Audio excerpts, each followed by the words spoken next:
우리가 신약 성경에 비하여서 구약 성경을 은근히 소홀히 하는 그런 경향이 오늘날 현대 그리스도인들에게 있습니다.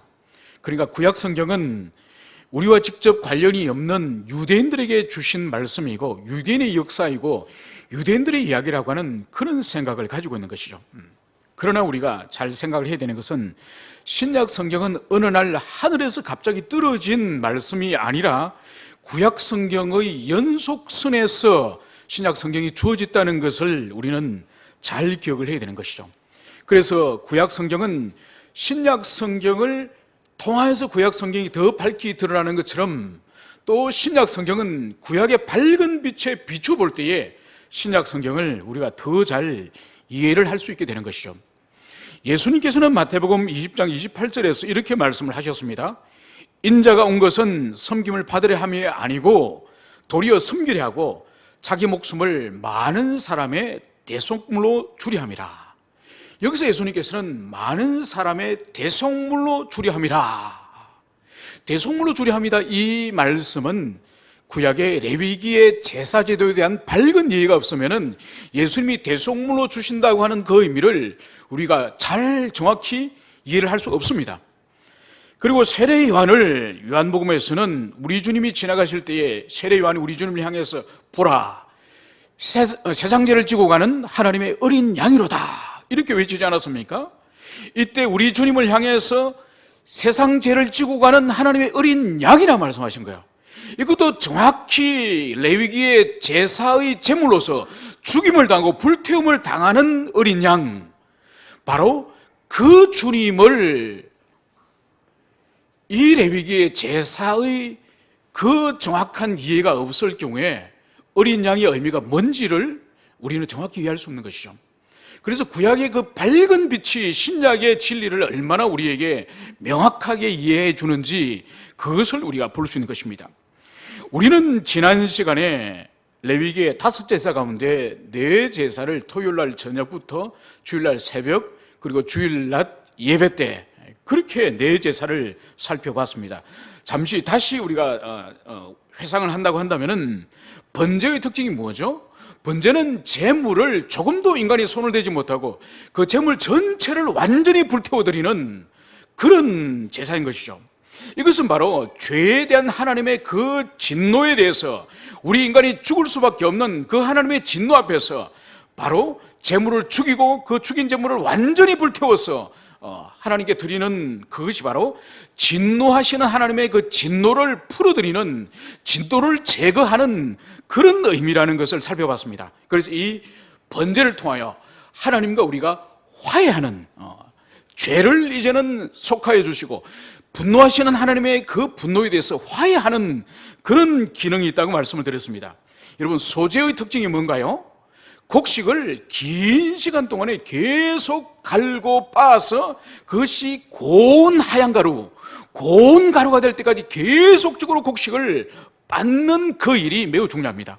이것은 바로 제사와 예배를 통하여서 우리의 생각과 우리의 그런 마음과 우리의 뜻을 끊임없이 하나님 앞에서 갈고 깨뜨려서 우리의 것은 사라지고 우리의 옛 사람은 죽고 새 사람으로 덧입는 그런 주님 앞에 충성된 삶을 상징한다고 말씀을 드렸습니다. 그리고 소제의 그 곡식을 마지막에 어떻게 하죠? 기름과 유향을 섞어서 불을 태워드리는 거죠. 그때 향기로운 그 향기를 하나님께 올려드리는 것처럼 우리의 깨어진 삶, 우리의 자기 깨어짐, 자기 부인의 삶을 통하여서 우리 삶이 하나님 앞에 향기로운 냄새가 되는, 향기가 되는 그런 삶을 살아드리는 그것이 소제의 정신이라고 말씀을 드렸습니다. 여러분, 화목제의 제사의 특징이 뭔가요? 그 제물을 하나님께 올려드리고 또 제사장에게 또 나누고 그리고 그 나머지 많은 양을 이웃들과 함께 나누어 먹는 그런 의미를 가지고 있는 것이죠. 그래서 이 화목제는 하나님과 화목할 뿐만 아니라 이웃과의 화목을 도모하는 그런 제사라는 것을 살폈습니다. 그리고 우리가 지난주에 마지막 살폈던 속죄제의 의미가 뭐죠? 이 속죄제는 인간의 죄로 말미암아서 하나님과 우리 사이에서 우리가 하나님을 만나는 처소인 하나님의 성소가 더럽혀진다고 말씀드렸습니다. 그죠? 그 더럽혀진 하나님의 성소를 이 속죄제를 통하여 성소를 다시 정결하게 하는 그런 제사라는 것을 말씀을 드린 거죠. 이제 오늘은 바로 이 속건제를 마지막으로 살펴보고자 하는 것입니다. 여러분, 제사의 본질은 우리 인생들이 가지고 있는, 우리 죄인들이 가지고 있는 부정함, 그리고 하나님의 거룩함, 이것 관계의 충돌의 문제를 해결하는 거예요. 여러분, 하나님의 거룩함과 우리 인생들이 가지고 있는 부정함이 충돌할 경우에 어떤 일이 벌어질까요? 죄인의 죽음, 죄인에게 하나님께서 형벌을 내리시는 거죠. 여러분, 레위기 10장에 가면은 최초의 위임식 이후에 최초의 제사들이 나옵니다. 그때 레위기 10장에 가면은 아론의 두 아들이 하나님께 분향을 하는 장면이 나와요. 그런데 성경은 하나님이 명령하지 않은 다른 불로 제사를 드렸다 말씀을 하고 있습니다. 여러분, 거룩하신 하나님의 성소에 하나님이 지정하신 거룩한 불이 아닌 부정한 불로, 세상의 불로, 그것을 가지고 하나님의 분향한 거죠. 그래서 거룩하신 하나님의 처소와 부정한 불이 만났을 때에 어떤 일이 벌어졌죠? 바로 하나님의 성소에서 거룩한 불이 나와서 아론의 두 아들을 불태워서 죽여버리는 거죠. 그렇기 때문에 제사의 본질은 부정한 우리를 거룩하게 다시 환원시키는, 회복시키는 그것이 제사의 본질인 거죠. 그래서 오늘 이 속건제란 도대체 어떤 제사인지, 어떤 부정함을 다시 회복시키는지 그것을 우리가 함께 살펴보고자 합니다.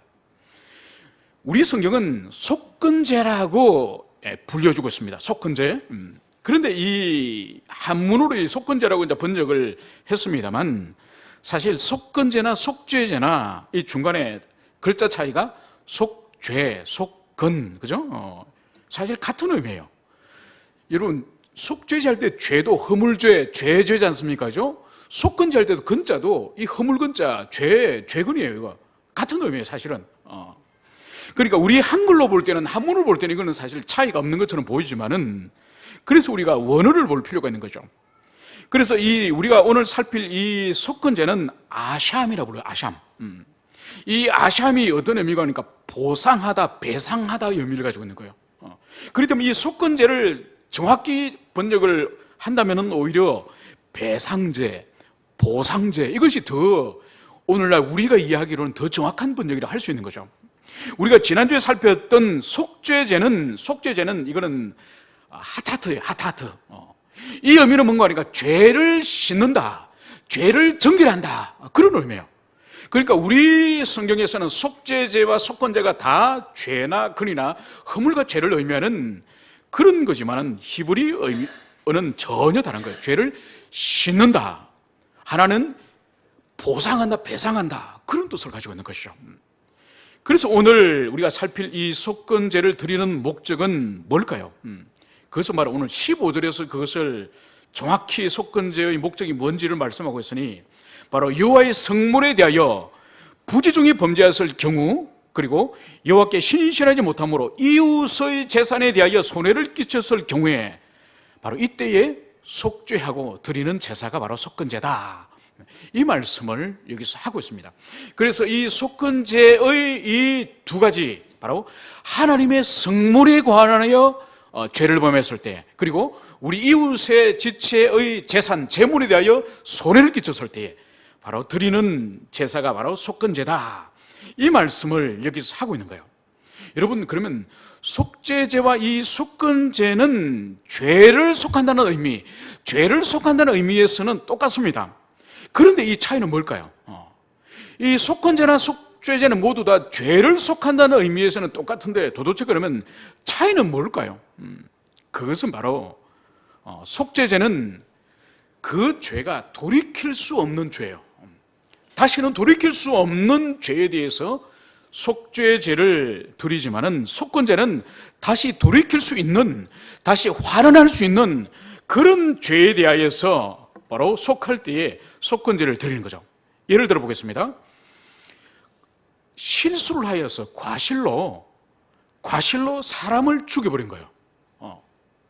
그러니까 산에 가서 땔감을 한다고 도끼 자루를 가지고 큰 나무를 찍다가 그냥 도끼 자루에 붙어있는 그 도끼가 쑥 빠져가지고 옆에 곁에서 지켜보고 있는 자기 동료의 머리를 때려가지고 그냥 그 자리에 죽인 거야. 여러분, 이거는 한번 사람이 가지고 있는 생명은 죽어버리면 돌이킬 수 있습니까? 없습니까? 돌이킬 수 없죠. 그래서 과실로 사람을 죽였을 때에 다시는 돌이킬 수 없는 그런 죄일 경우에는 속죄죄를 드려야 되는 거죠. 그런데 나무 집에 몰래 가서 물건을 훔친 거예요.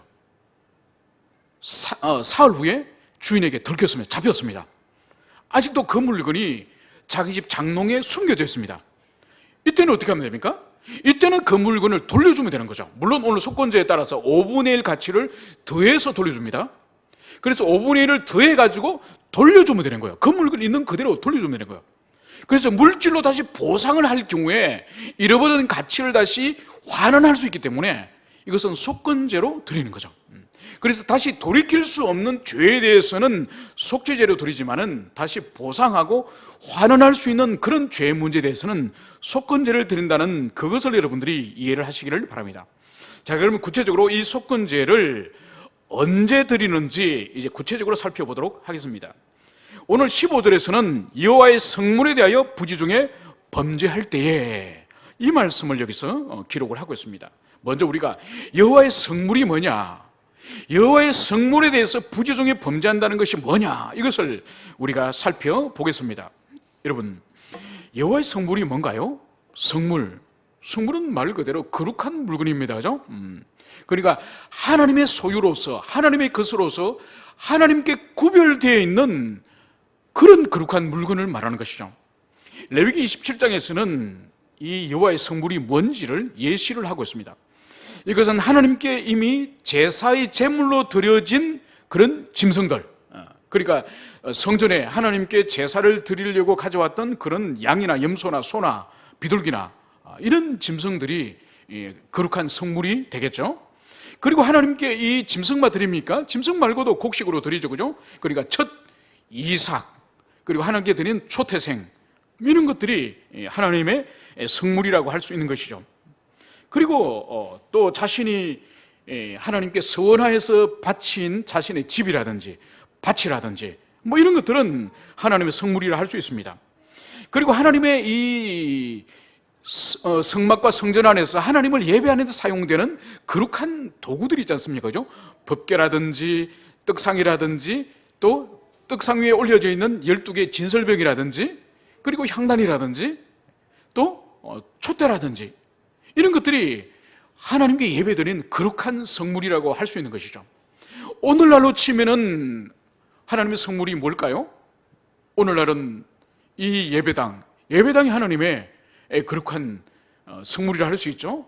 이 예배당이 현재적으로는 하나님께 예배하는 대로 사용되는 그런 공간이고 그런 물건이기 때문에, 그리고 여기 있는 이 종, 이것도 성물이죠. 이 마이크도 마찬가지죠. 이 마이크가 노래방이 있으면은 노래 부르는 거는 속된 물건이지만은 여러분들이 하나님의 말씀을 전하는 그런 거룩한 도구로 사용되고 있기 때문에 여기 있는 모든 것들이 성물인 거죠, 성물.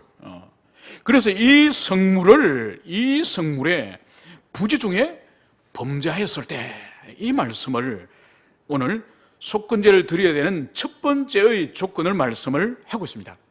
그런데 오늘 여기서 우리가 부지 중에 범죄하고 하였다, 이 의미가 뭔지를 살펴볼 필요가 있습니다. 왜냐하면 이 말이라고 하는 이 부지 중에 범죄한다는 이 의미, 이 말이라고 하는 이 의미가 어떤 의미를 가지고 있는 거 하니까 불충실한, 또 신실하지 못한 배신적인 행동, 이런 것을 말하는 거죠. 그러니까 쉽게 표현을 하면은 깊은 주의 깊음이 없는 그런 처신으로, 행동으로서 행하는 그런 결과로서 바로 하나님의 성물을 범하는 죄를 말하는 것이죠. 그래서 구체적인 신뢰를 든다고 한다면은 하나님의 성물, 즉 하나님께 드렸던 제사의 제물, 그죠? 진설벽이라든지 또 드렸던 고기라든지 이런 것을 먹을 자격이 없는 자가 그것을 먹었을 때, 예컨대 진설병은 누가 먹을 수 있습니까? 진설병은 제사장만이 먹을 수 있습니다. 그러니까 하나님께 드렸던 이 12지파를 상징하는 이 떡 12덩이, 이 12덩이는 레위인이 먹으면 안 됩니다. 성막에서 수종을 들지만은, 제사에 수종을 들지만은 그것을 먹을 수 있는 자격은 제사장들만 먹을 수 있는 것이죠. 그런데 제사장만 먹을 수 있느냐? 제사장의 자녀들도 먹을 수 있습니다.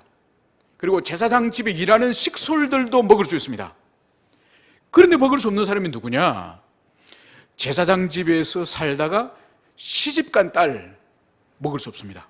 이미 다른 사람 집안에 식솔이 됐기 때문에 시집간 딸은 먹을 수 없습니다. 그런데 먹을 수 있는 딸이 있어요. 성경은 분명히 기록하고 있습니다. 시집간 딸이 이혼하고 돌아온 경우, 남편이 죽고 돌아온 경우, 왜냐하면 남편이 죽었기 때문에 복량할 그런 사람이었기 때문에 아버지가, 다시 제사장인 아버지가 딸을 먹여 살려야 되는 거죠. 그런 경우는 이 진설병은 먹을 수 있습니다. 그런데 제사장의 가족이 아닌 사람이 먹었거나, 아니면 레위인이 먹어버렸거나, 아니면 시집가서 이미 남편도 있는 그 딸이 먹을 경우에는 이것은 하나님의 성물에 관하여 범죄한 경우죠. 이럴 경우에 속건제를 드려야 되는 것입니다. 두 번째로는 하나님께 이미 구별되어서 바쳐진 물건을 범죄할 경우에, 예컨대 하나님께 이미 구별된 재물은 어떤 것이 있을까요? 이미 하나님의 소유인 것은 11조, 그죠? 11조는 이미 하나님의 소유입니다.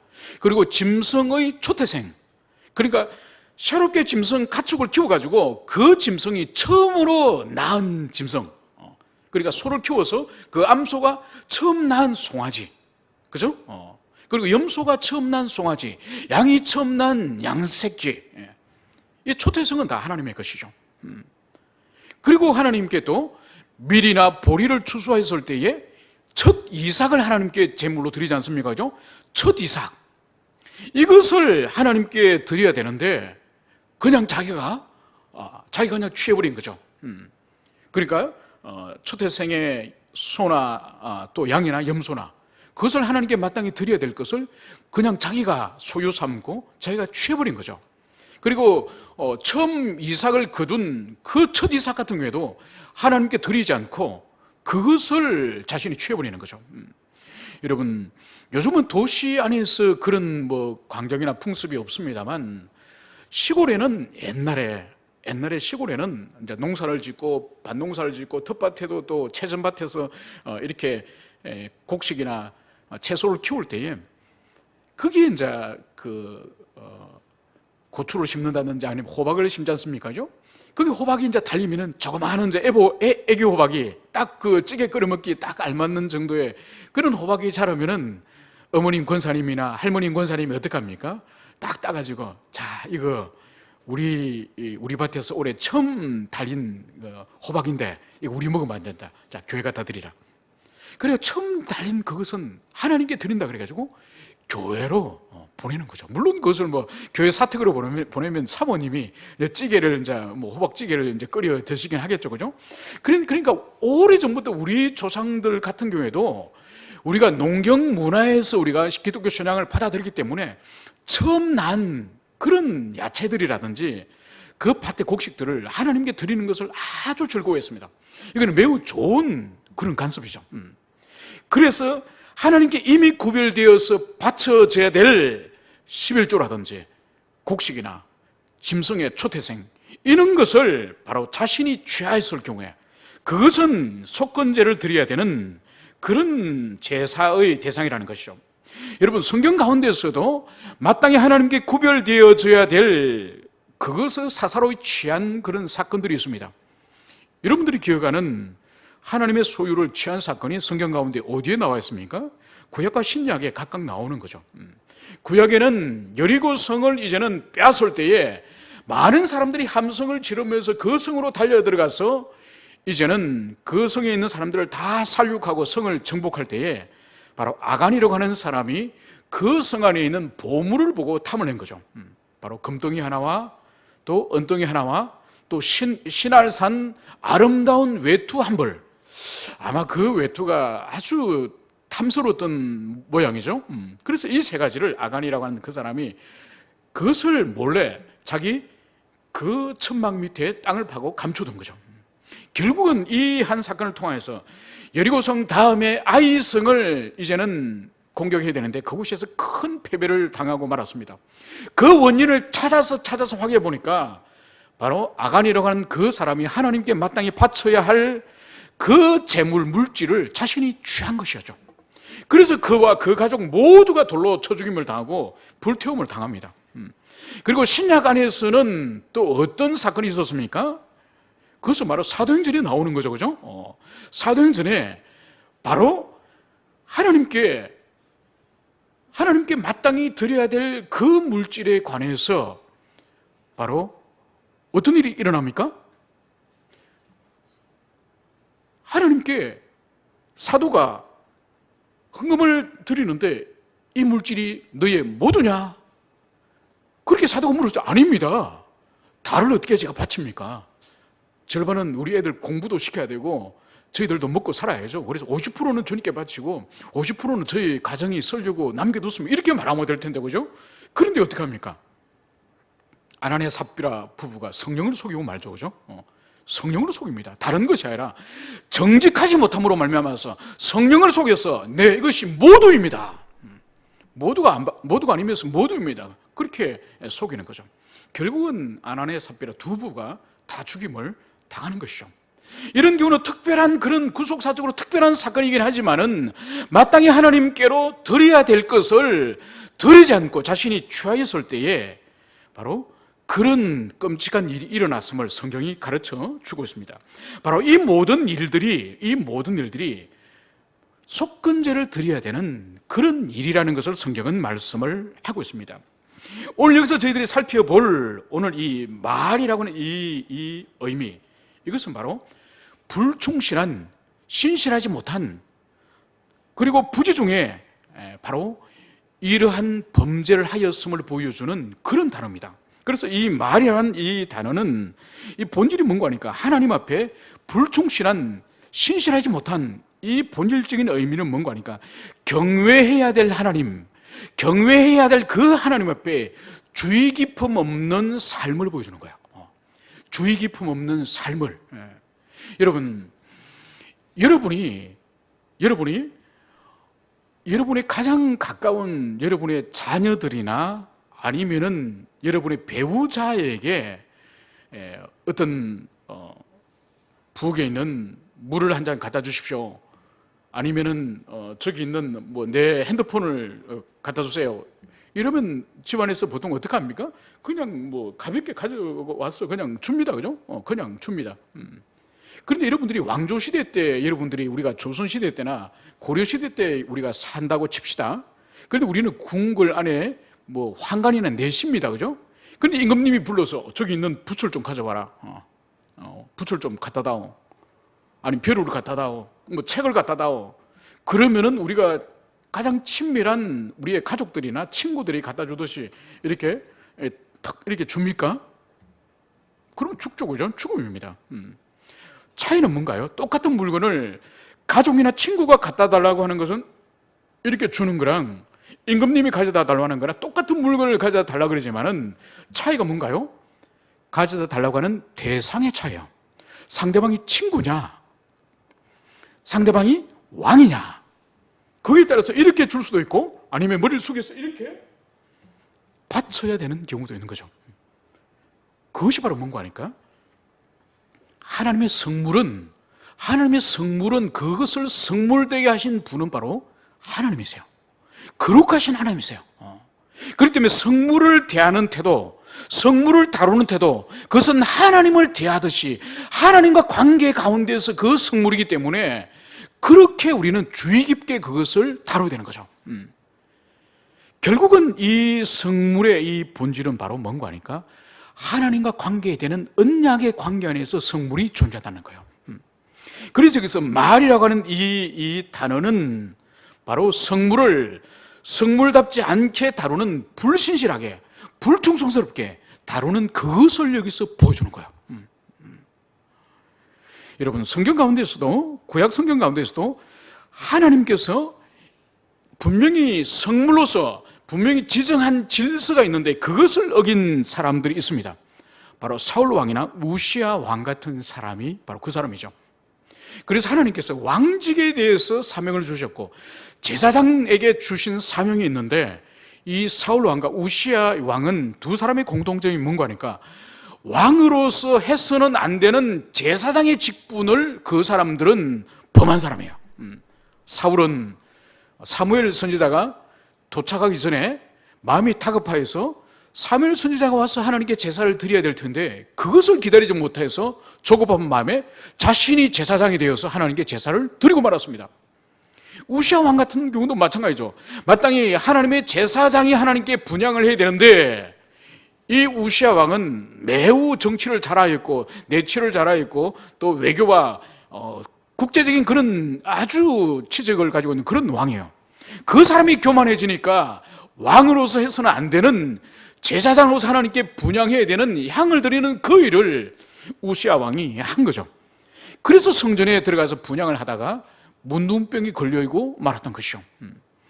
그러니까 하나님께 이 사람들이 지정하신 그 질서, 각 직분에 대해 지정하신 그 질서 안에서 그 일을 잘 감당해야 되는데 그것을 넘는, 분수를 넘는 그 일을 하였기 때문에 바로 이들은 하나님께 큰 징계를 받고 마른 것이죠.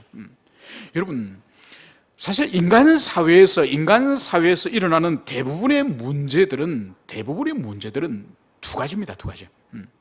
그것은 바로 뭔가 하니까 하나님이 그 사람에게 부여한 그 사람의 권리를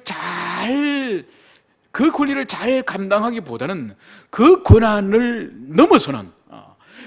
넘어서는 일들이 하나고, 두 번째로는 우리 각인에게 사람들이 하나님께서 의무를 주지 않습니까? 그죠? 그 의무에 관해서 의무를 잘 수행해야 될 텐데 의무를 미진하는 거죠. 그러니까 권한에 대해서 초과하거나 자신이 해야 될 의무에 대해서 미진할 경우에 보통 그 문제들이 이 세상의 대부분 문제들을 개인이나 가정이나 국가나 조직에서나 그 문제들이 대부분을 이루고 있다고 볼 수 있는 것이죠. 여러분, 오늘 세상에서 재판이나 국가적으로 여러 가지 어려운 일들이 계속 일어나고 있지 않습니까? 그죠? 그 가운데 두 가지 일이 빠지지 않지 않습니까? 그죠? 권한을 초과한, 권한을 남용하는 그 문제고, 하나는 자신이 마땅히 해야 될 의무로서 자신이 해야 될 그 일을 제대로 하지 않는 직무유기. 이 두 가지가 거의 세상의 모든 문제의 대부분이 아닙니까? 그죠? 가정에서도 마찬가지죠. 부모로서 마땅히 해야 될 그 의무를 다 못하기 때문에 많은 가정의 문제가 일어납니다. 그죠? 또 부모로서 해야 될 그 권한, 그 이상을 하려고 하기 때문에 문제가 일어납니다. 그죠? 그러니까 항상 이것이 가정도 그렇고 공동체도 그렇고 이것은 국가도 마찬가지죠. 이것은 원래 우리 첫 조상의 타락이 바로 이 모습을 정확하게 보여주는 거죠. 하나님이 사람을 사람의 위치에 세우셨는데 우리 인간이 어떻게 했습니까? 사단의 유혹에 의해서 이 선악과를 묻고 하나님처럼 되고자 한 거죠. 그리고 하나님이 사람의 그 위치, 그 질서, 그 신분을 하나님께서 정하셨는데 그것을 넘어서서 하나님이 되고자 한 그것이 타락의 본질이죠. 그러면서 인간의 의무로서 하나님을 경외하고 주님이 주시는 그 직분에 대해서 만족하고 감사하는 그 의무는 불충성한 거죠. 그래서 결국 인간은 타락의 길을 걸어가고 말하지 않습니까? 그죠? 이제 우리가 살펴볼 것은 속건제를 드리는 두 번째의 바로 조건은 17장에 있는 부지 중에 바로 여호와의 계명을 범하였을 경우, 이 말씀을 성경은 기록을 하고 있습니다. 여기서 부지 중이라고 하는 것은 태만하여 실수로 고의성은 없지만 그런 상태에서 여호와의 계명을 범하였을 경우, 여기서 이 계명은 모든 계명이 아닙니다. 그죠? 여기서 계명이라고 되어 있어서 오해를 할 수 있지만 이 계명은 여호와의 성물에 관한 계명에 국한된다고 그렇게 해석을 해야 됩니다. 그래서 하나님의 성물에 관한 계명을 부지 중에 범하였을 경우에 또 이 속건제를 드린다, 이 말씀을 여기서 하고 있습니다. 그리고 속건제를 드리는 세 번째의 경우는 바로 오늘 이웃의 재산에 손해를 끼쳤을 경우를 여기서 성경은 기록을 하고 있습니다. 이것을 레위기 6장 1절에서 7절까지가 이 부분을 잘 말씀을 하고 있습니다. 그래서 이웃에게 물질의 손해를 끼쳤을 경우에도 바로 하나님의 성물을 범했을 때와 마찬가지로 속건제를 드리는 거예요. 그러면서 오늘 여기서 우리가 주의해 볼 것은 이웃의 물건을 손을 끼친 그 일에 대해서도 오늘 성경은 여호와께 신실하지 못함으로 이 말씀을 하고 있는 거예요. 여러분, 하나님의 성물에 관해서 하나님의 물건에 대해서 범죄한 것은 여호와께 신실하지 못하였으므로 이것은 우리가 쉽게 이해가 되죠, 그죠? 그런데 이웃 사람, 이웃 지체의 물건에 대해서 손해를 끼친 것에 대해서도 오늘 성경 무엇을 말씀하죠? 그것 또한 여호와께 신실하지 못함으로 이웃에 대하여 손해를 끼쳤다, 이 말씀을 여기서 하고 있는 거죠. 여러분, 이것은 우리 신앙에 있어서 매우 중요한 영적인 통찰을 우리들에게 끼쳐주고 있는 것을 볼 수가 있습니다. 바로 뭔가 하니까 하나님에 대한 경외심과 하나님을 두려워하는 것과 이웃을 사랑하는 것은 별개의 문제가 아니라는 거죠. 그러니까 참으로 하나님을 경외하고 그 하나님을 두려워하고 그 하나님을 사랑하는 사람은 절대로 이웃과 사람을 무시하거나 사람을 하찮게 여기나 사람을 멸시하는 것은 절대로 하나님 경외의 신앙의 연속성이 아니다, 이것을 여기서 말씀을 하고 있는 것이죠. 그래서 예수님께서도 마태복음 20장에서 22장에서 우리가 잘 알고 있는 제일 가는 계명, 제일 되는 계명이라고 하는 그 말씀에서도 이 부분을 분명하게 말씀을 하고 있습니다. 주님은 이렇게 말씀하시는 거죠. 내 마음을 다하고 목숨을 다하고 뜻을 다하여 주 너희 하나님을 사랑하셨으니 이것이 크고 첫째 되는 계명이요, 둘째도 이와 같으니 내 이웃을 내 자신과 같이 사랑하라 하셨으니 이 두 계명이 온 율법과 선지자의 강령이라. 그러니까 하나님을 마음과 목숨과 뜻을 다하여 하나님을 사랑하는 그거와 바로 내 이웃을 내 자신과 같이 사랑하는 그것이 결국은 하나다, 이 말씀을 여기서 하고 있는 거죠. 여러분, 그래서 우리가 요한복음을 통해서 예수님께서 하시는 반복되는 말씀 가운데에 끊임없이 내가 내 아버지 이름을 위하여, 내 아버지를 위하여, 이 말씀을 주님이 계속 말씀하세요. 이 의미가 우리가 뭐라고 살펴봤죠? 주님의 이 땅에 오신 목적과 사역의 본질이 하나님의 영광을 위하여, 오직 하나님 아버지의 영광을 위하여 그분이 사역하신다는 것을 주님은 끊임없이 당신의 입술을 통하여 말씀을 하셨습니다. 그러면서 예수님의 그 또 사역의 현장 가운데서는 인간에 대한 지극한 사랑을 주님이 하십니다. 특히 인간에 대한 사랑 가운데 연약한 자들에 대해서, 그 시대에 가장 멸시받고 무시당하는 그 인간마저도 주님이 절대로 멸시하지 않습니다. 그래서 어린아이들이 예수님 앞에 달려나올 때에 그 시대 어린아이들은 사람으로 그렇게 취급을 해주지 않는 시대였습니다. 2000년 전에는. 그래서 심지어 사도들마저도, 예수님 곁에서 배운 사도들마저도 주님 앞으로 나오는 아이들을 가라, 애들은 저리 가라, 이렇게 애들을 쫓아보냈을 때 주님께서는 아이들이 내게 오는 것을 금하지 말라, 하나님의 나라는 바로 이런 아이들 것이다, 이 말씀을 하면서 어린아이들을 주님께서 안아주시고 기도해 주시고 축복해 주셨습니다. 심지어 어린아이가 아니라 38년 동안 병자가 된 그 오랫동안 질병 가운데 살아가고 있는 그 비참한, 그림과 같은 그 비참한 인생들, 그리고 여러분, 나병 환자, 자기 입으로 스스로 부정하다 부정하다 소리를 치면서 자기 부근에는 사람이 얼씬도 못하도록 외쳐야 되는 그 나병 환자, 그 환자들도 주님께서는 멸시하지 않고 치유해 주셨습니다. 여러분, 세리와 창기들, 그 시대 가장 죄인으로 낙인 찍힌 세리와 창기들과도 주님은 먹고 마시면서 그들과 함께 형제 되셨습니다. 그래서 예수님은 이 땅에 아버지 이름을 위해서 온 힘을 다하여 자신의 삶을 던졌다고 한다면 인간을 위해서도 그분은 어떤 죄인된 어떤 비참한 인간이 할지라도 멸시하지 않으시고 그분들을 모두 사랑하는 그 모습을 우리에게 보여주신 거죠. 그래서 우리 신앙의 오늘날 우리 신앙에 있어서도 우리가 하나님을 사랑하는 만큼 이웃을 사랑하고 지체를 사랑하는 그것이 끊임없이 훈련이 돼야 돼요. 이것이 훈련이 되지 않으면 신앙이 왜곡이 됩니다. 여러분, 신앙생활을 하면서 참 잘못 배우는 것 중에 하나가 바로 뭔가 아닐까? 하나님께만 잘하면 된다, 하나님께만 잘하면 된다고 하는 이 가르침은 사실 참된 진리가 아니에요.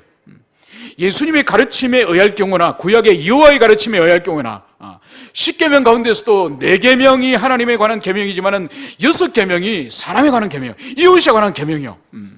그래서 하나님께만 잘하면 된다는 것은 그건 복음이 아니에요. 그 진리가 아니에요. 그거는.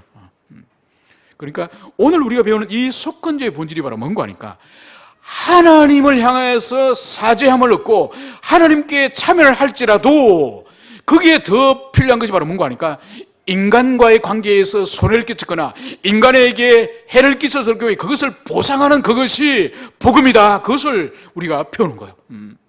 여러분, 그래서 하나님께는 우리가 참여를 하면 돼요.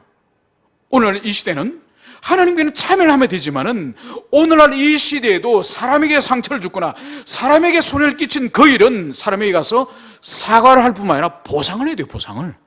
보상을 해야 되는 거예요. 여러분, 여러 해 전에 영화 밀양이라는 영화가 있었습니다. 그죠? 이창동 감독의 영화. 그 영화는 원래 이제 그 이청준 선생이라고 아주 탁월한 소설가, 올해 최근에 전집이 나왔더라고요. 그분의 벌레 이야기라는 소설이 있습니다. 그 소설을 영화로 만든 것이 밀양이에요. 소설과 이제 영화가 좀 차이가 납니다만, 그 밀양이라는 영화를 보면은 이 신혜라고 하는 이 여자가 남편이 죽고 이제는 남편의 고향에 이제 아들을 데리고 옵니다. 그 남편의 고향이 이제 밀양이라고 그렇게 상정이 됐습니다. 그렇게 와가지고 이 여자가 남편 죽고 피아노 학원을 시작을 하지 않습니까?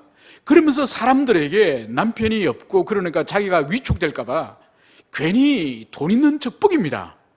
그래서 땅 사는 이야기를 하고 또 자기가 땅을 사가 집을 지을 거라면 그런 이야기를 막 일종의 허풍을 좀 뜨는 거죠. 그런데 그것이 바로 그 자기 아이를 맡겼던 준이라고 하는 아이를 맡겼던 그 유치원의 원장의 귀에도 들어갑니다. 이 여자가 객지에서 와서 피아노 학원도 하고 그리고 조만간에 땅을 사가 집도 지을 돈 있는 여자라는 것을 알고 그 아들을 유괴하는 거죠. 결국은 협박을 하고 돈을 빼내갑니다. 그런데 아들은 돌아오지 않아 아들이 죽습니다. 결국은 아들이 죽고 이 여자는 망연자실하여서 그렇게 고통하다가 예수를 믿고 신앙생활을 하는 거죠. 그러다가 어느 날 이 마음속에 자기 아들을 죽인 유치원 원장을 용서하고 싶은 마음이 일어납니다. 주변의 사람들은 교도소 면회 가지 마라, 용서하지 말라고 하지 말라고 막 만류하는 거죠. 그래도 자기 자신이 가서 용서하고 싶은 마음이 있다고 해서 꽃다발을 들고 교도소에 이 자기 아들을 죽인 살인범에게 면회를 갑니다. 가보니까 이 살인범의 얼굴이 아주 환하고 얼굴이 너무 좋은 거예요. 그래서 얼굴이 보기가 참 좋습니다. 이렇게 이제 그 면회 가서 말하니까 이 죄 많은 죄인을 하나님이 손 내밀어 주셔서 나의 모든 죄를 용서해 주셔서 이제 제 마음이 편안합니다. 이 말을 하는 거죠. 이 신혜라고 하는 이 죽은 아이 어머니는 자신이 가서 그 살인범을 용서해 주려고 갔는데 자신이 용서하기 전에 이 살인범은 하나님으로부터 먼저 용서를 받고 편안한 얼굴이에요. 여기에 이 여인은 큰 충격을 받습니다. 그리고 그 자리에 꽃을 집어던지고 기절해버리고 마는 거죠. 여러분, 이 영화는, 이 소설은 기독교의 민낯을 보여주는, 기독교가 얼마나 하나님의 그 속죄를 잘못 이해하고 있는지, 기독교의 부끄러운 한 모습을 보여주는 그런 영화인 것이죠. 여러분, 만약 그 교도소에 있는 그 살인범이 복음을 제대로 배웠고 속죄에 대해서 제대로 배웠다고 한다면은 설령 자신이 살인하였던, 한 사람을 죽였던 그 죄에 대하여 주님 앞에 참여하고 사죄함을 얻었지만은 그 아이의 어머니가 찾아왔을 때에 무엇을 말해야 될까요? 무엇을 말해야 될까요? 그 어머니가 용서를 하기도 전에 나는 이미 용서 다 받았습니다, 나는 마음이 편안합니다, 이것이 복음의 정신일까요? 아니죠. 그 아이 어머님이 왔을 때는 눈물로 통곡을 하면서 무릎을 꿇고 제가 죽을 죄를 지었습니다, 제가 죽음 마땅합니다, 어떻게 제가 사죄를 해야 될까요? 이런 말을 하는 것이 복음의 정신이죠. 그러니까 하나님의 교회 안에서 하나님께 죄를 짓기도 하지만은 더 많은 그리스도인들의 허물은 사실은 이웃과 지체와의 관계성 가운데에 일어난 죄들이 많습니다. 그때 그것을 바르게 처리할, 바르게 해결할 것을 가르쳐야 되는 거죠.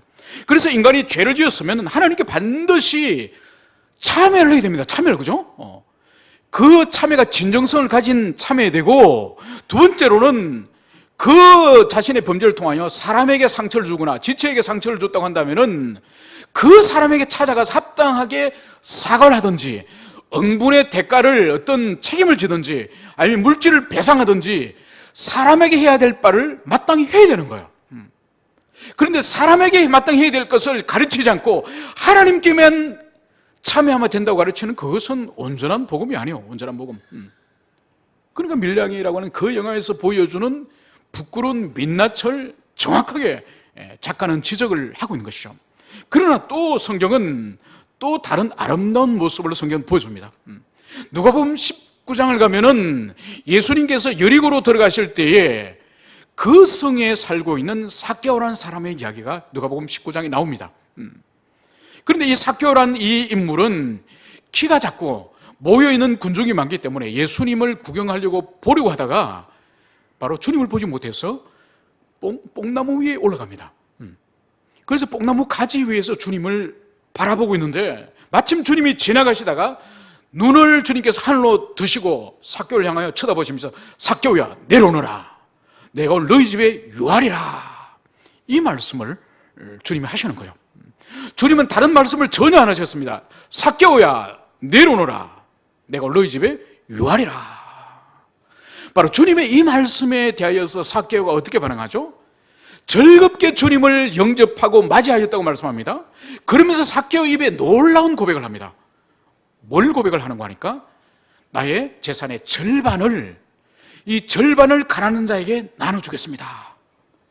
그리고 내가 속여서 빼앗은 것이 있다고 한다면은 내가 4배로 갚겠습니다. 이 말을 하는 거죠. 여러분, 소유의 절반을 가난한 자에게 나눠주고 그 나머지 절반 가운데서도 내가 속여서 빼앗은 것이 있다고 한다면은 4배로 갚겠습니다. 여러분, 원래 율법은 4배로 갚아라까지 말씀하지 않습니다. 그런데 이 삭개오는 속여 빼앗은 것을 4배로 갚아주겠다는 거예요. 여러분, 이것은 뭘 말하는 거죠? 삭개오가 직업이 세리장이지 않습니까? 많은 세리들을 거느리고 있는 거기 관리자인 거죠.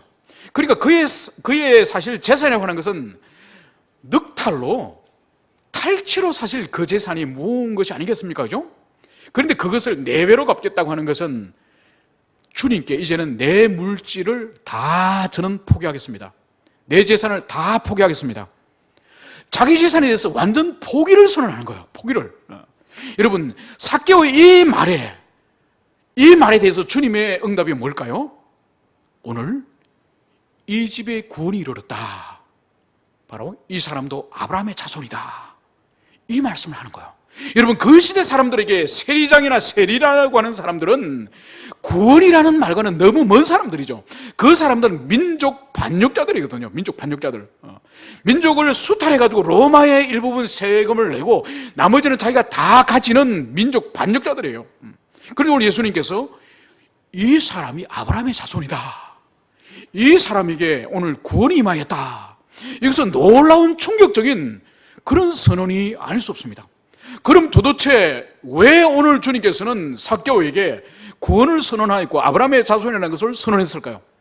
그것은 본질은 바로 뭔가 하니까 아브라함의 속건제적인, 삭개오의 속건제적인 삶의 고백, 그 신앙 고백을 주님이 보셨기 때문에 구원을 선포하는 거예요. 그러니까 자신이 평생을 자기 생명처럼 여기는, 그러니까 가장 자기 자신에게 애착을 가지고 자기가 집착하는 것이 뭔가요? 물질이요, 물질. 민족과 동족으로부터 배신자, 민족 반역자라는 그런 말을 들으면서 끝까지 그가 붙잡았는 게 뭐죠? 물질이요, 물질. 그 물질 가지고 지금까지 왔는데 물질을 오늘 삭개오는 포기해버린 거죠. 그러니까 그에게는 그리스도를 붙잡았고 그리스도를 붙잡았기 때문에 물질을 포기할 수 있는 거예요. 여러분, 일제시대 때 우리가 알다시피 이완용이라는 사람이 을사 오적 가운데 한 사람이고 또 그 가운데 수괴지 않습니까? 그죠? 이 이완용이라는 사람이 일본으로부터 자기도 받고 자기도 받고 엄청난 재산을 받았습니다. 땅을 얼마나 많이 받는지 몰라요. 그런데 이 사람이 이제 일제시대 때 자기 친구들하고 당구를 치다가 어떤 대화를 했는가 하니까, 왜 자네는, 그러니까 친구들이 이 이완용을 보고 왜 그렇게 물질에 집착하냐고, 왜 그렇게 탐욕적이냐고. 이 말을 듣고 이완용이라는 사람이 뭘 말했는지 아십니까? 내가 민족, 배신자, 배반자, 을사오적, 이는 입에 담을 수 없는 저주의 말을 온 민족에게 다 들으면서 나에게 남는 게 뭐냐고, 재산 하나밖에 남지 않냐고. 그러니까 그 사람에게는 모든 모욕과 백성으로부터 저주를 받았지만은 그 사람에게 마지막 남아있는 것은 재산 하나죠, 재산. 그것처럼 삭개오가 마찬가지예요.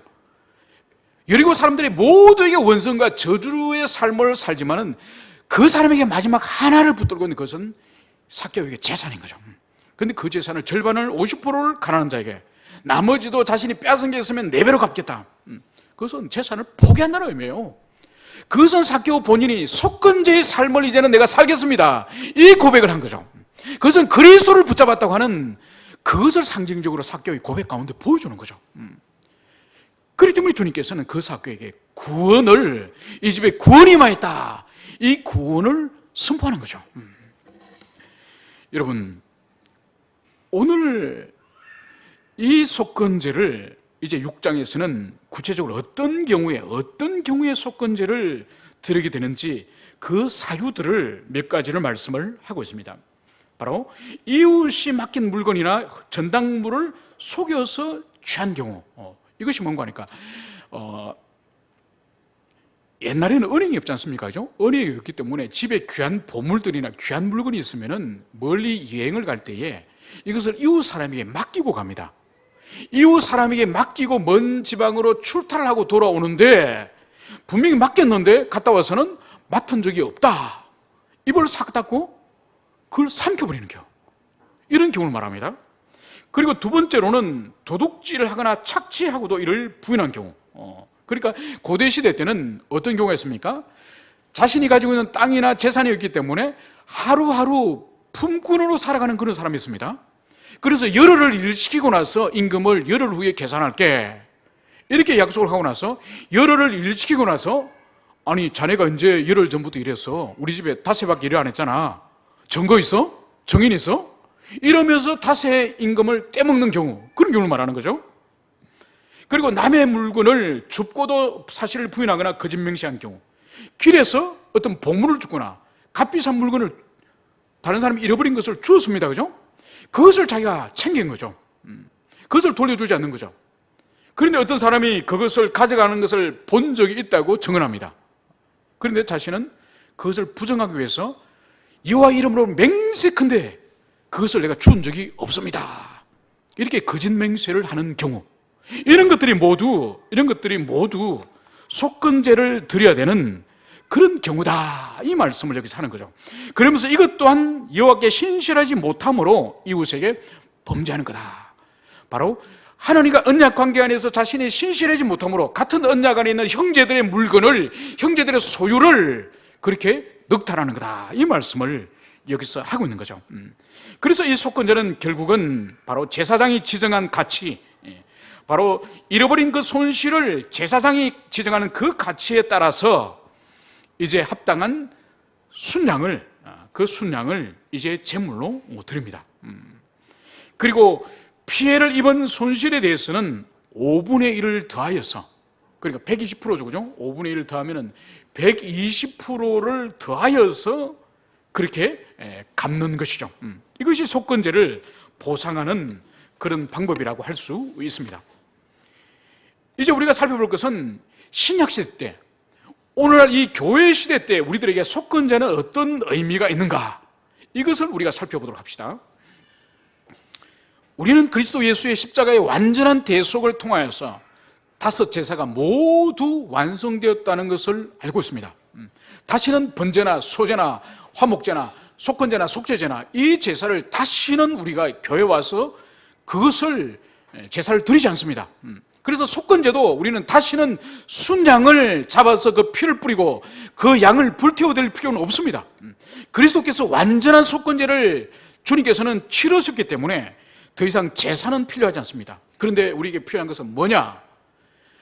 그 속건제의 제사 정신은 여전히 오늘날 우리에게도 필요한 것이죠. 그것은 바로 하나님께 범죄했을 경우에 진실로 하나님 앞에 참여해야 될 것이고, 또 이웃과 지체들에게 해를 끼쳤을 때는 사죄하고, 물질적인 손해를 끼쳤을 때는 합당한 보상을 하는, 이것이 우리에게 필요한 거예요. 여러분, 그래서 여러분들이 혹여나 여러분들 우리 지체들 가운데서도 예전에 혹시 갚아야 될 부채가 있다든지 돌려줘야 될 빚이 있다든지 그런 것이 있으면 오늘 이 우리가 속건제의 이 예배와 이 말씀을 여러분들이 듣고 그것을 떼먹은 것이 있다고 한다면 먼저 하나님 앞에 참여해야 됩니다. 회개해야 됩니다. 그리고는 두 번째로는 그 사람을 찾아가서 사과하고 갚아야 됩니다. 갚아야 되는 거예요. 제가 이렇게 말씀을 드리면 이렇게 또 답을 할 수가 있겠죠. 목사님, 제가 갚아야 될 돈이 참 큰 돈입니다. 10억이나 되거든요. 그런데 저는 지금 가지고 있는 돈이 1억도 없거든요. 그러면 어떻게 됩니까? 그래도 그 사람이 가야죠. 그 사람 찾아가야죠. 사정을 말해야죠. 사과를 해야죠. 내가 야반도주했다는 것을. 하나님이 원하시는 것은 엄밀히 말해서 돈을 갚는 것이 목적이 아니에요. 손해를 끼침으로 말미암아서 이웃과의 관계가 깨어진 관계를 회복하는 것이 하나님의 목적이에요. 궁극적 목적이에요.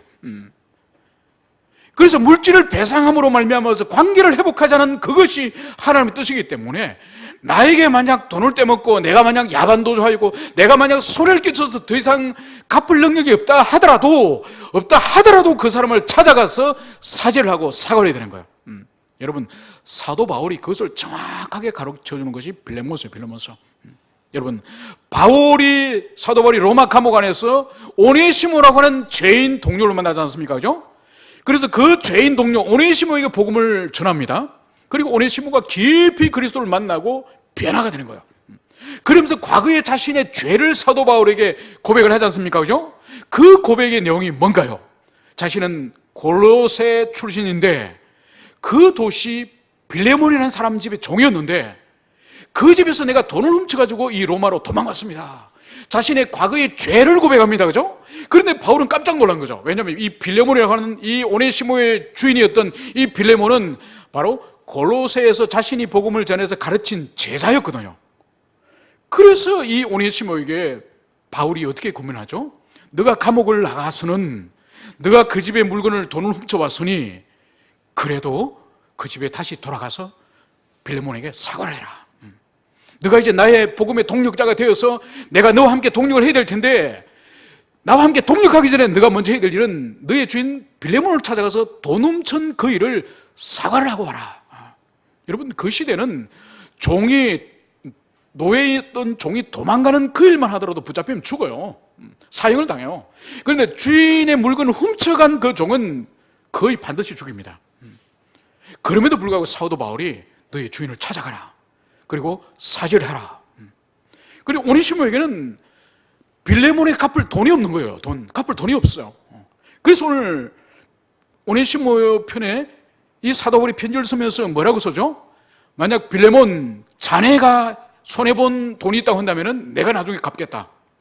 오네시모를 부디 용서하여서 우리의 형제로 받아들이라. 이런 편지를 쓰는 거죠.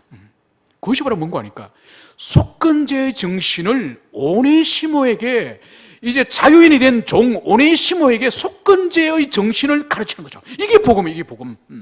마땅히 주인에게 손해를 끼쳤으면은 돌아가서 사과를 하고 그리고 바울의 동력자가 되기를 원하는 이 오네시모, 그리고 나중에 빌레몬은 이 오네시모를 용서합니다.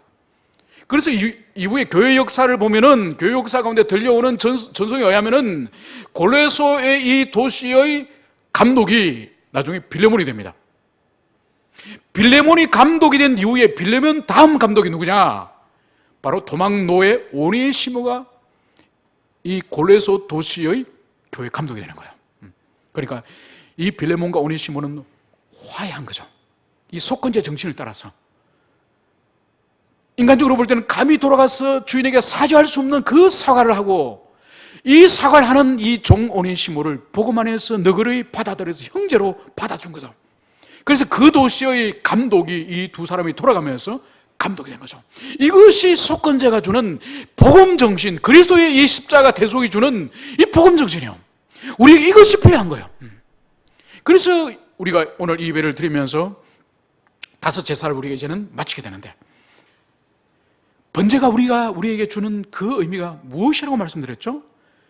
온전히 그 제사를 드림으로 말미암아서 주님의 진노를 이제는 제거하고 우리 자신을 온전히 주님께 헌신하는 그 삶의 결단, 그리고 소재로서의 우리 삶, 우리 자신을 곱게 갈아 빤 곡식 가루처럼 우리 자신을 깨뜨려서 그것을 마지막에 불태워드릴 때에 주님 앞에 향기로운 향기로서, 그런 그리스도인의 향기로서의 삶을 우리가 살아야 될 것이고, 또 하나님 우리 사이의 화목, 또 지체와의 화목하지 못하고 있는 그런 관계가 있다고 한다면 어찌하든지 간에 화목을 회복할 수 있도록 그것을 우리가 주님 앞에 살아야 될 것이고, 그리고 오늘 우리가 나누었던 이 속건제, 바로 우리가 지체에게 또 하나님에게 끼쳤던 손해, 손실, 그것을 어찌하든지 간에 보상하고 회복하려고 하는 이런 정신이 우리가 이 다섯 제사를 마치는 바로 이 시점에 그것을 우리가 결단을 했으면